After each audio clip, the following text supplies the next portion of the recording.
Hello dear student, welcome in lecture 9 topic voids and coordination number and radius ratio। आज हमारा lecture 9 है और topic भी 9 है और आज के टॉपिक में हमारी 3 हेडिंग्स हैं।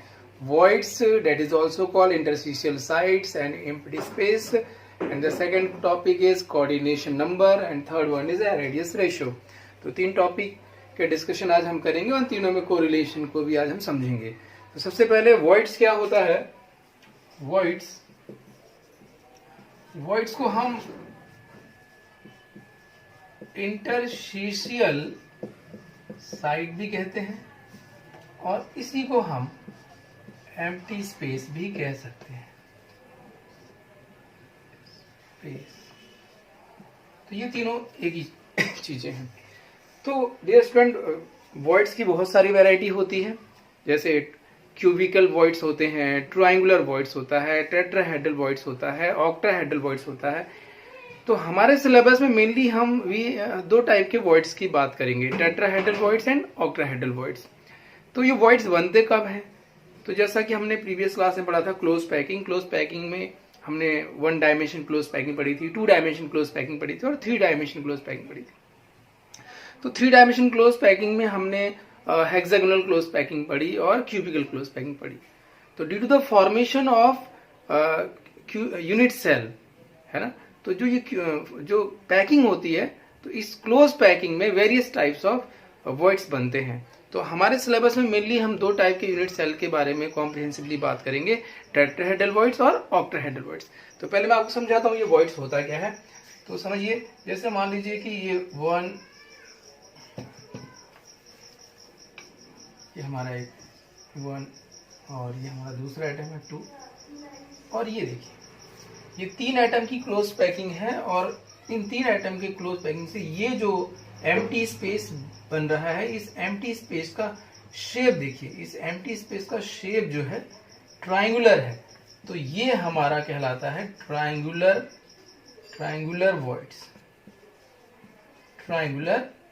voids।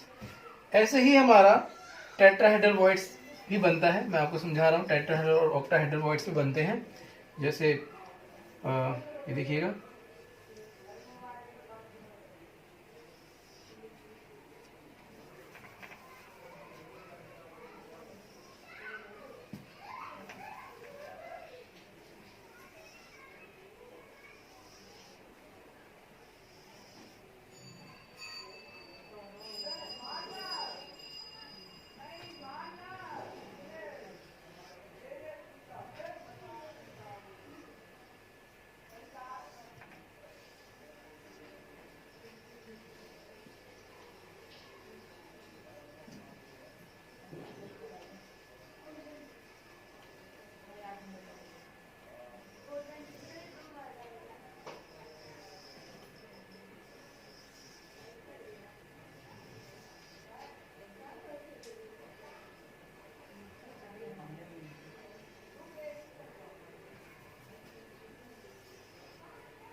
तो ये देखिए डियर स्टूडेंट, ये फर्स्ट लेयर जिसे हम ए लेयर कहते हैं, इस ए लेयर में ये एटम का अरेंजमेंट है।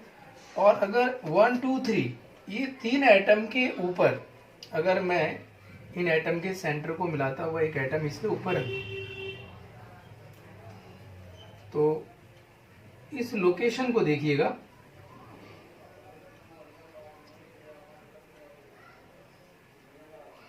ये वाला जो ट्रायंगुलर void जिसको हम कह रहे थे, अब ये इसके ऊपर हमने एटम रख दिया, तो क्या ये एम्प्टी स्पेस पूरी तरह भर गया होगा? नहीं, अभी भी वहां पर बीच में एक स्पेस खाली होगा। मैं आपको दिखाता हूं, जैसे ये हमारा ट्रायंगुलर voids है और अगर हमने इसके ऊपर एक एटम रख भी दिया,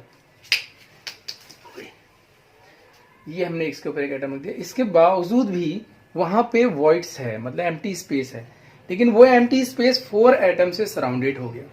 तो 4 एटम से सराउंडेड एम्प्टी स्पेस को हम टेट्राहेड्रल वॉइड्स कहते हैं। टेट्रा मतलब तो 4 होता है, लेकिन उस वॉइड्स को हम टेट्राहेड्रल वॉइड्स इसलिए नहीं कह रहे हैं कि वो 4 एटम से सराउंडेड है, बल्कि वो एम्प्टी स्पेस का जो शेप होगा, वो शेप जो है टेट्राहेड्रल शेप होगा। टेट्राहेड्रल शेप आप समझते हैं, इस तरह का शेप बनेगा, इस तरह का। वहां पे 1 हेड्रल, यू नो कि हेड्रल फेस को कहते हैं।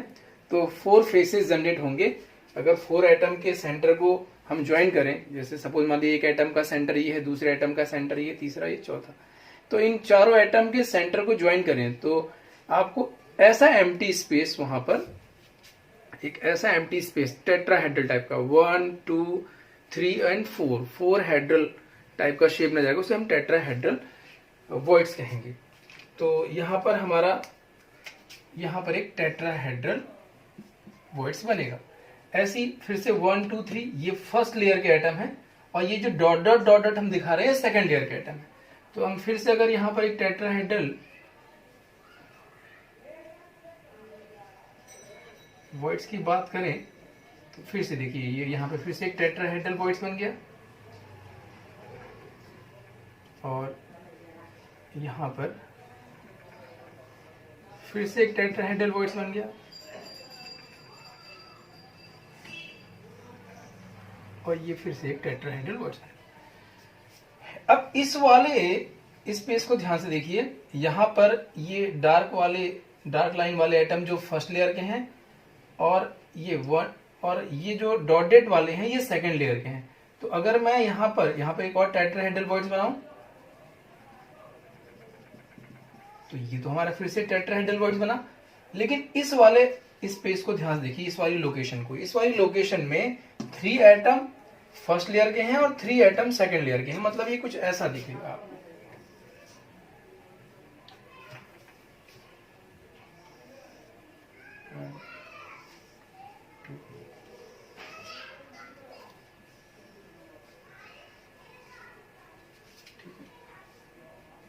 ऐसा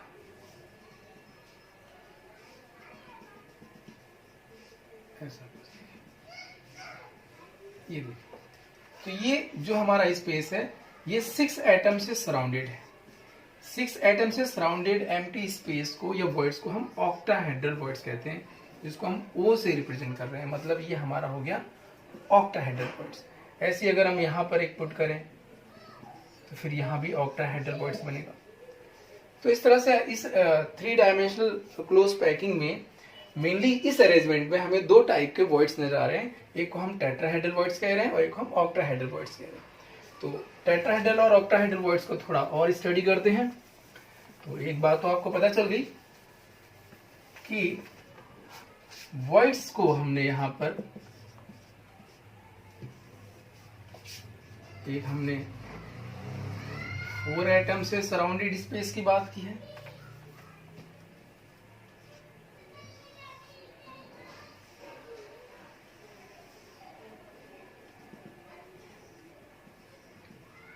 तो ये हमारा टेट्राहेड्रल वॉइड्स,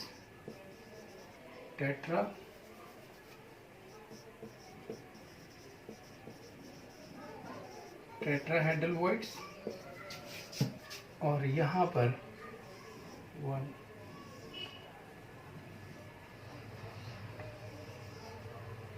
और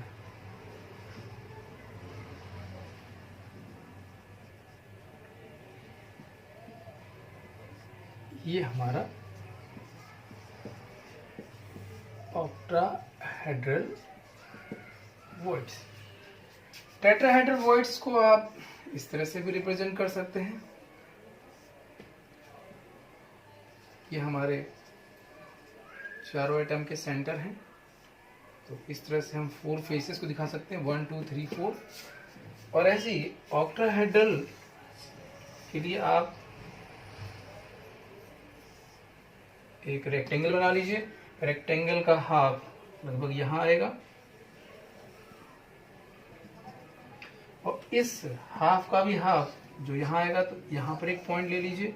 ऐसे इसका हाफ यहां पे आएगा, यहां पॉइंट ले लीजिए। इसके बाद मिडिल वाली लाइन को रफ कर दीजिए। इसके बाद आपको क्या करना है, रेक्टेंगल के चारों कॉर्नर को पहले वाले स्पॉट से मिला देना है। इसको हम डार्क लाइन कह दे रहे हैं, ठीक है। और सेकेंड वाले स्पॉट को इसी चारों ट्रायंगल के चारों corner co dot dot line से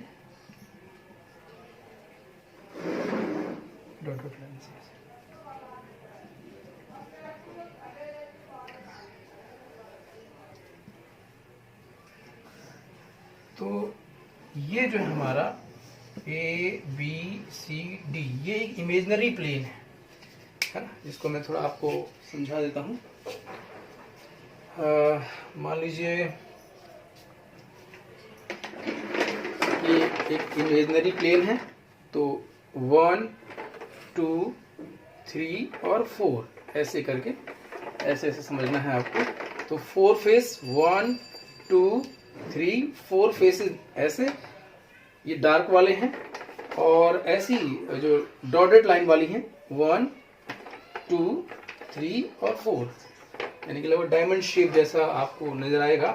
तो ये हमारा 4 हेड्रल ऊपर, मतलब 4 फेसेस ऊपर हैं और 4 नीचे हैं, तो 8 फेसेस वाली सराउंडेड स्पेस को हम क्या कहते हैं, ऑक्टाहेड्रल वॉइड्स कहते हैं। तो 6 एटम से सराउंडेड जो एम्प्टी स्पेस है, वहां पे जो शेप होगा एम्प्टी स्पेस, उस स्पेस का जो वॉइड्स का शेप है वो ऑक्टाहेड्रल होगा, इसलिए हम इसे ऑक्टाहेड्रल वॉइड्स कह रहे हैं। ऑक्टाहेड्रल वॉइड्स जो है 8 एटम से सराउंडेड नहीं होता है, octahedral voids only surrounded by 6 atom, but the shape of empty space is just like a octahedral. तो ये था हमारा 2 टाइप के voids, tetrahedral voids and octahedral voids. अब डियर स्टूडेंट, इन वॉइड्स में जो हमारे ये वॉइड्स हैं, इस वॉइड्स में हम अच्छा यहां पर एक चीज और हम समझ लें कि कोऑर्डिनेशन नंबर क्या होता है। कोऑर्डिनेशन नंबर क्या होता है? कोऑर्डिनेशन नंबर की डेफिनेशन की बात करें डियर स्टूडेंट, तो it is defined as the total nearest neighbouring atom. It is defined as total nearest neighbouring atom which touches a particular atom और स्पेस। मतलब ये कि किसी पर्टिकुलर स्पेस या पर्टिकुलर एटम को नियरेस्ट जितने एटम टच करते हैं या सराउंड करते हैं, उन एटम्स के नंबर को हम कोऑर्डिनेशन नंबर कहते हैं। जैसे एक एग्जांपल ले रहे हैं, जैसे मैं कहूं कि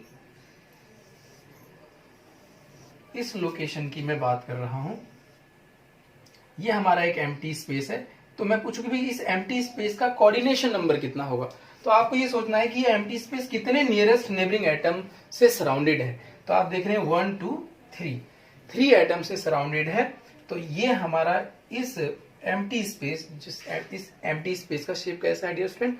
ट्रायंगुलर। तो ट्रायंगुलर एम्प्टी स्पेस या ट्रायंगुलर वॉइड्स का जो कोऑर्डिनेशन नंबर है वो 3 होता है। ऐसे ही टेट्राहेड्रल वॉइड्स का कोऑर्डिनेशन नंबर कितना होता है? टेट्राहेड्रल वॉइड्स कितने आइटम से सराउंडेड है? 4 से है, तो उसका कोऑर्डिनेशन नंबर 4 होगा। ऐसे ऑक्टाहेड्रल वॉइड्स का कोऑर्डिनेशन नंबर कितना होगा? तो ऑक्टाहेड्रल वॉइड्स कितने आइटम से सराउंडेड है? 6 आइटम से सराउंडेड है, तो उसका कोऑर्डिनेशन नंबर 6 होगा। ऐसे ही मैं पूछूं कि इसको ध्यान से देखिए, ये एक क्यूबिकल यूनिट सेल है, तो क्यूबिकल यूनिट सेल का जो सेंटर पे वॉइड्स बन रहा है, जो एम्प्टी स्पेस बन रहा है, तो उस एम्प्टी स्पेस का कोऑर्डिनेशन नंबर पूछूं तो वो एम्प्टी स्पेस कितने आइटम से सराउंडेड है? 8 आइटम से सराउंडेड है, तो इस एम्प्टी स्पेस का कोऑर्डिनेशन नंबर 8 हो गया। ऐसे ही मैं पूछूं कि मैंने ये 3 मार्कर ले रखे हैं, तो इस मार्कर का कोऑर्डिनेशन नंबर कितना होगा? तो ये मार्कर नियरेस्ट 2 मार्करों को टच कर रहा है, इसलिए इसका कोऑर्डिनेशन नंबर 2 होगा। ठीक है डियर स्टूडेंट। ऐसे हम बात करें coordination number of different location in different types of unit cell, मतलब जो हमारे सिंपल क्यूबिक हैं, body centre cubic unit cell हैं, face centre cubic unit cell हैं, अगर मैं बात करूं तो कोऑर्डिनेशन नंबर स्टूडेंट किसी पर्टिकुलर पॉइंट का होगा, वो पॉइंट आपको बताया जाएगा कि इस पॉइंट के रिस्पेक्ट में आपको बताना है। ठीक है, अगर क्वेश्चन में नहीं बताया जा रहा तो इट मीन्स कि रैंडमली किसी भी पॉइंट के रिस्पेक्ट में आपको बताना होता है। तो अगर मैं आपसे बात करूं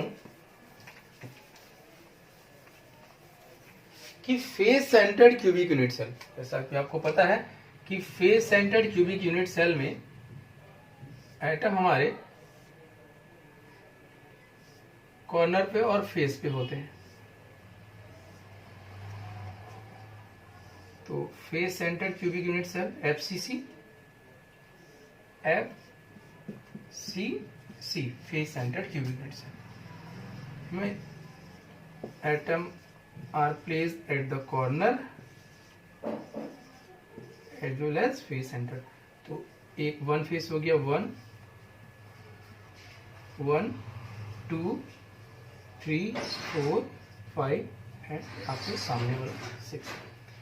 तो अगर मैं पूछूं कि face centred cubic unit cell के बॉडी के सेंटर पे, ठीक है, जैसे थोड़ी देर के लिए एज्यूम कर लीजिए कि ये face centred cubic unit cell है, मतलब यहाँ पे ये तो वैसे सिंपल क्यूबिक है लेकिन 8 कॉर्नर पे एटम है, आपको फेस पर भी एज्यूम कर लेना 1 2 3 4 5 6।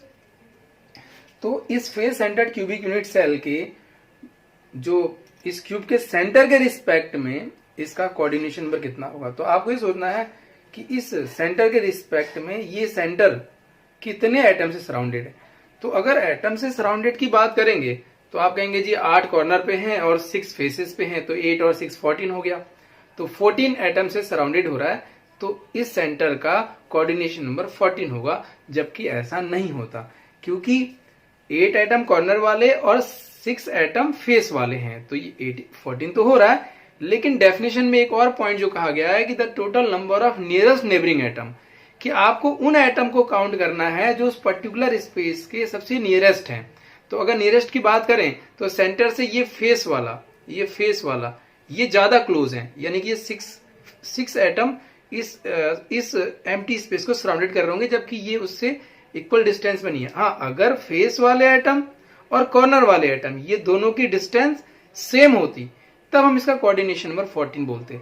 लेकिन अगर हम बात करेंगे तो सबसे नियरेस्ट एटम वालों को ही काउंट करेंगे, तो सेंटर के रिस्पेक्ट में जो नियरेस्ट एटम है वो केवल 6 हैं। तो FCC face centred cubic unit cell के सेंटर के रिस्पेक्ट में जो कोऑर्डिनेशन नंबर होगा वो 6 होगा, मतलब नियरेस्ट नेबरिंग एटम को ही आपको काउंट करना होता है।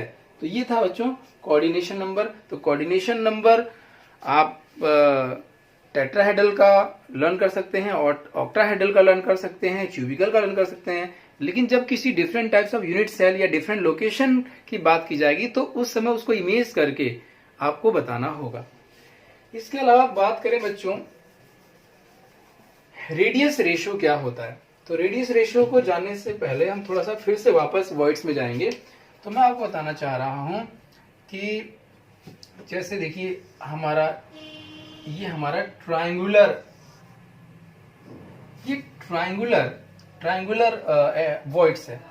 तो डियर स्टूडेंट एक्चुअली में क्रिस्टलाइन सॉलिड में मेनली अगर बात करें तो क्रिस्टलाइन सॉलिड का फॉर्मेशन जिन कॉन्स्टिट्यूएंट पार्टिकल से होता है वो मेनली कैटायन और एनायन होते हैं। तो कैटायन और एनायन के सीक्वेंस से जो 3 डायमेंशनल क्रिस्टलाइन सॉलिड बनते हैं, मेनली आयनिक सॉलिड जो बनते हैं, तो आयनिक सॉलिड में एक कॉन्स्टिट्यूएंट पार्टिकल कैटायन होगा और एक एनायन होगा।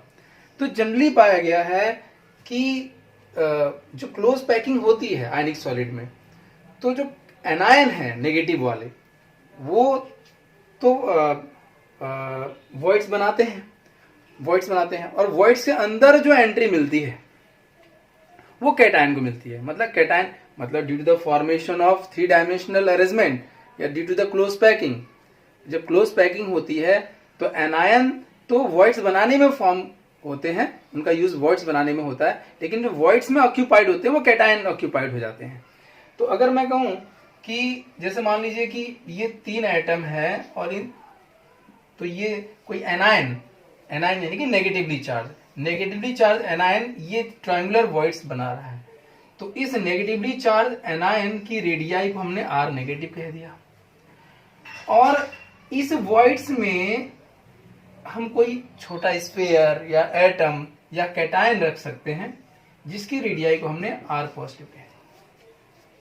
डियर स्टूडेंट कैटायन या स्फीयर के जाने के बाद भी ये स्पेस पूरी तरह ऑक्यूपाइड नहीं हो रहा है, फिर भी देखिए आपको थोड़ा वॉइड्स बच जा रहा है, ठीक है, यानी क्योंकि एटम हमारा स्फेरिकल है और हमारा जो वॉइड्स है वो ट्रायंगुलर है, तो कैसे उसको ऑक्यूपाई करेगा। लेकिन मैक्सिमम जो स्पेस है वो स्फीयर ऑक्यूपाइड कर ले रहा है।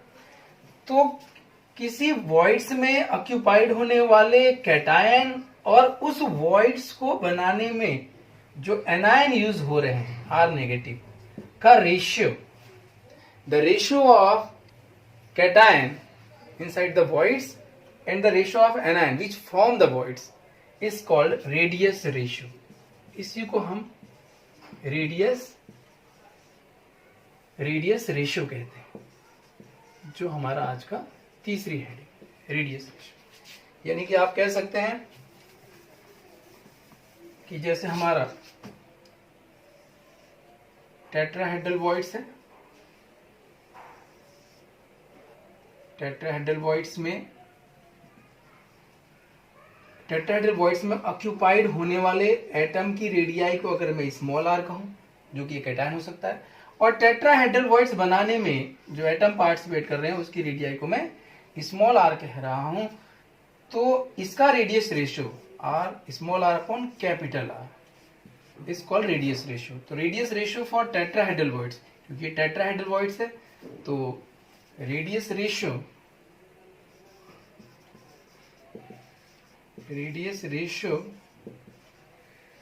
ऑफ टेट्राहेड्रल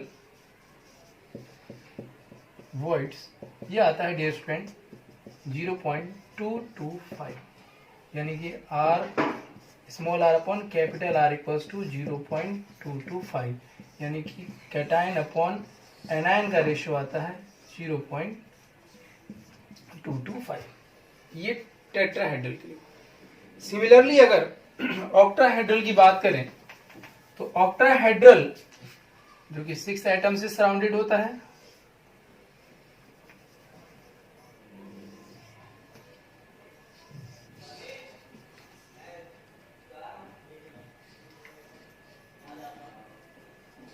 ऑक्टाहेड्रल जो कि 6 एटम से सराउंडेड होता है, तो इस एम्प्टी स्पेस में ऑक्यूपाई होने वाले रेडियाई के एटम की रेडियाई स्मॉल आर और ऑक्टाहेड्रल फॉर्म करने वाले एटम की रेडियाई कैपिटल आर, यानी कि radius ratio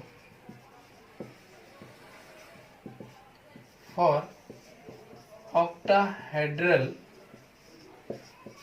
voids small are upon capital are equals to आता है 0.414।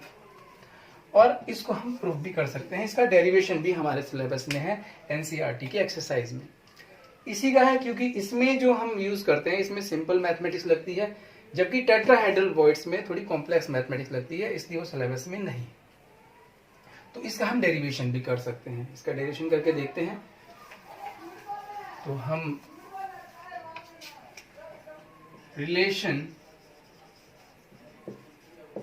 relation between small r and capital R for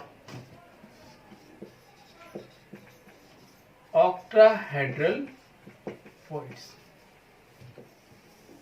और डियर स्टूडेंट आपको पता है कि स्मॉल आर क्या है? स्मॉल आर ऑक्टाहेड्रल वॉइड्स में पार्टिसिपेट करने वाले एटम की रेडियाई है, जो कि कैटायन भी हो सकता है, और कैपिटल आर ऑक्टाहेड्रल वॉइड्स को फॉर्म करने वाले एटम की रेडियाई है, जो कि एक एनायन हो सकता है।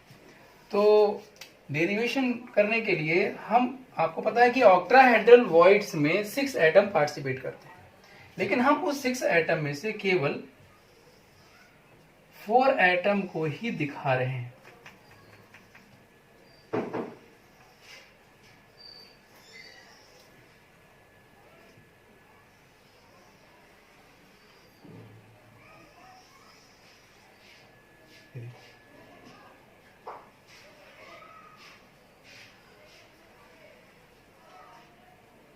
फोर एटम ये हो गया डियर स्टूडेंट, और एक एटम अबव द प्लेन और एक इसके पीछे बिलो द प्लेन। और ये जो है अबव द प्लेन और बिलो द प्लेन वाले एटम को हम नहीं दिखा रहे हैं, और ये जो वो वॉइड्स बन रहा है उसमें जो हम एटम जिसकी रेडियाई स्मॉल आर है उसको दिखा रहे हैं।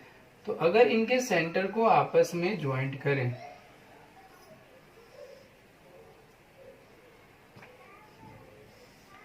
तो आपको पता चलेगा कि इसकी रेडियाई को हमने कैपिटल आर, इसकी रेडियाई को भी कैपिटल आर कह रखा है, और इसकी रेडियाई को स्मॉल आर कह रखा है, लेकिन ये पूरा डायामीटर है तो ये स्मॉल 2r हो जाएगा। और ये आर और ये आर, ये भी आर और ये भी आर, तो ए बी सी। तो यहाँ पर in right angle triangle A B C की बात करें तो according to Pythagoras theorem A C square equals to A B square plus B C square. A C square की बात करें तो 2r, 2 capital R plus R और R, 2r हो गया, और 2 स्मॉल r का whole square equals to A B, 2r का whole square plus B C, 2r का होल स्क्वायर। तो 2r प्लस स्मॉल 2r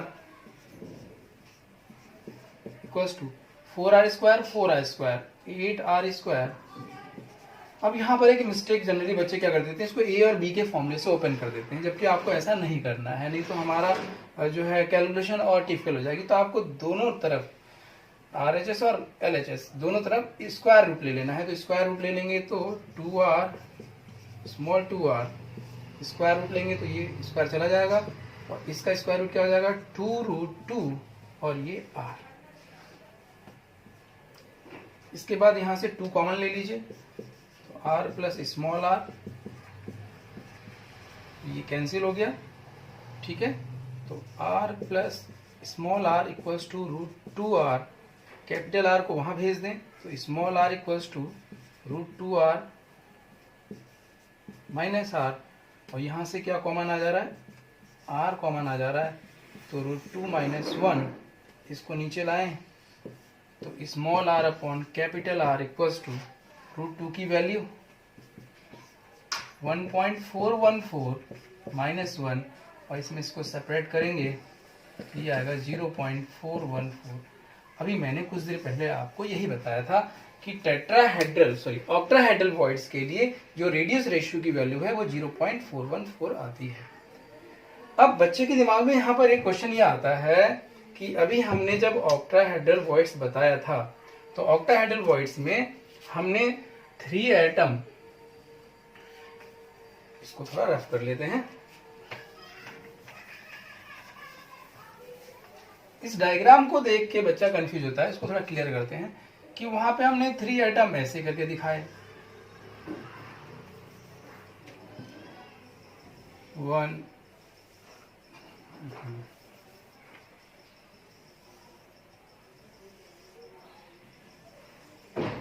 और 3 एटम हमने ऐसा करके दिखाया।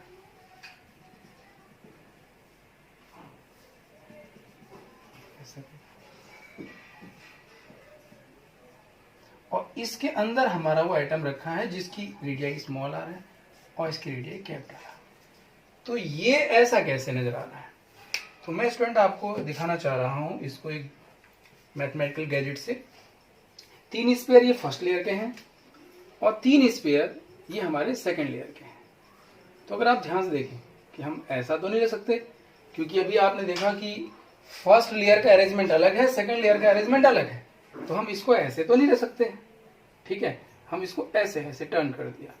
अगर मैं इसको टर्न करूं, या हमने इसको ऐसे रख दिया, मतलब एग्जैक्ट हम ऐसे नहीं रख के इसको हल्का सा इसके बीच के गैप को, मतलब इसके अकॉर्डिंग रख रहे हैं। तो इसके अकॉर्डिंग रखने पर जरा ध्यान दीजिएगा।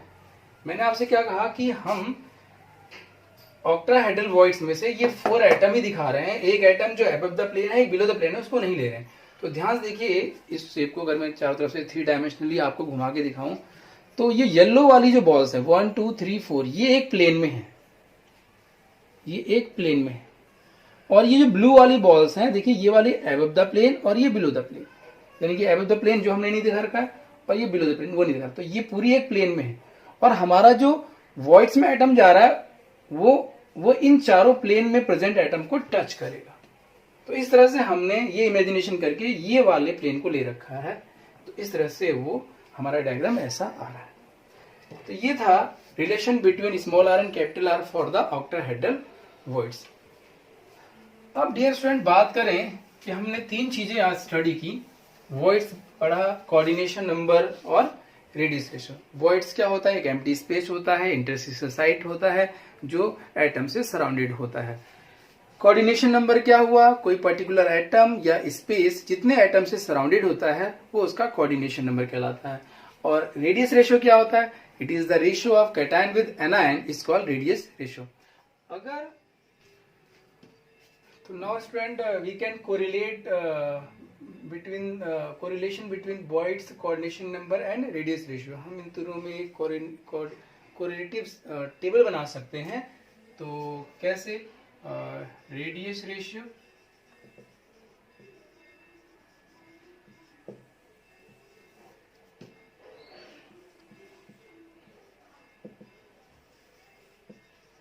Coordination number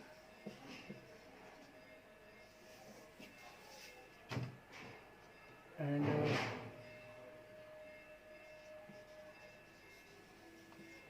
shape of voids and example।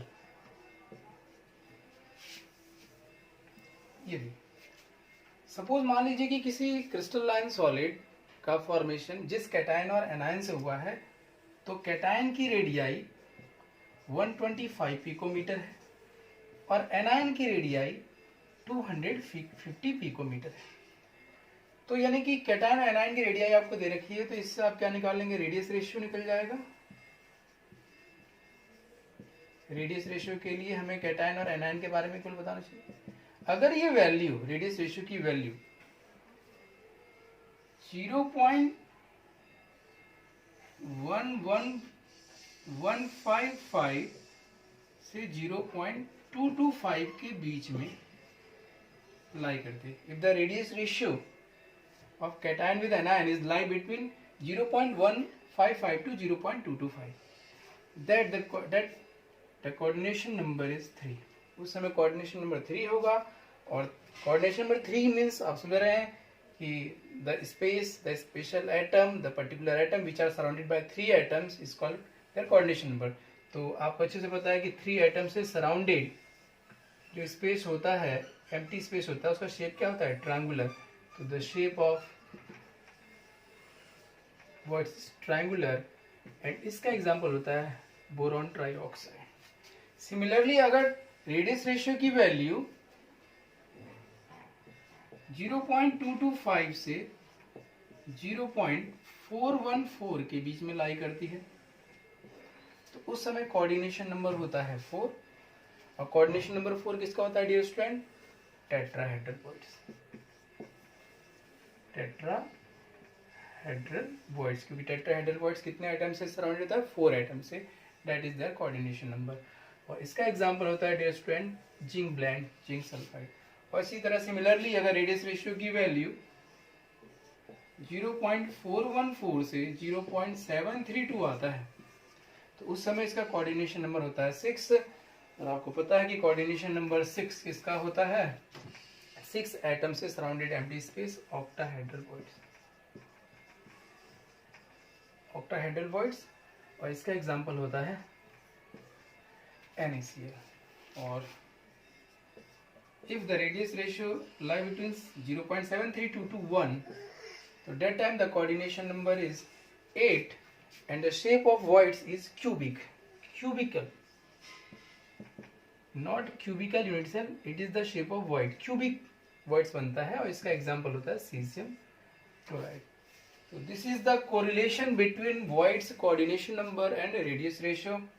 तो यहाँ पर बच्चों के कंफ्यूजन आता है, बच्चे कंफ्यूज होते हैं कि अगर रेडियस रेशियो की वैल्यू 0.225 आ गई तो क्या करेंगे? 0.225 इस वाली टेबल में भी है और इसमें भी है। तो डियर स्टूडेंट यहाँ ध्यान देखिए, ये हमारा क्लोज इंटरवल है, यानी कि 0.22 आया एग्जैक्ट, तो आप उसको इसमें लेंगे क्लोज इंटरवल में, ये ओपन इंटरवल है। इस तरह 0.414 आया तो वो इसमें काउंट होगा, यानी कि कोऑर्डिनेशन नंबर 6 होगा। एग्जांपल होता है dear student zinc blende, zinc sulphide. और इसी तरह सिमिलरली अगर रेडियस रेशियो की वैल्यू 0.414 से 0.732 आता है, तो उस समय इसका कोऑर्डिनेशन नंबर होता है 6। और आपको पता है कि कोऑर्डिनेशन नंबर 6 किसका होता है? 6 एटम से surrounded empty space, octahedral voids. Octahedral voids, और इसका एग्जांपल होता है NaCl। और if the radius ratio lie between 0.732 to 1, so that time the coordination number is 8 and the shape of voids is cubical, not cubical unit cell, it is the shape of void, cubic voids बनता है, और इसका example होता है caesium chloride. तो this is the correlation between voids coordination number and radius ratio. तो यहाँ पर बच्चों के कंफ्यूजन आता है, बच्चे कंफ्यूज होते हैं कि अगर रेडियस रेशियो की वैल्यू 0.225 आ गई तो क्या करेंगे। 0.225 इस वाली टेबल में भी है और इसमें भी है। तो डियर स्टूडेंट यहाँ ध्यान देखिए, ये हमारा क्लोज इंटरवल है, यानी कि 0.22 आया एग्जैक्ट, तो आप उसको इसमें लेंगे क्लोज इंटरवल में, ये ओपन इंटरवल है। इस तरह 0.414 आया तो वो इसमें काउंट होगा, यानी कि कोऑर्डिनेशन नंबर 6 होगा। ठीक है, तो it is enough for today. Thank you so much, stay home, safe रहिए। Thank you so much.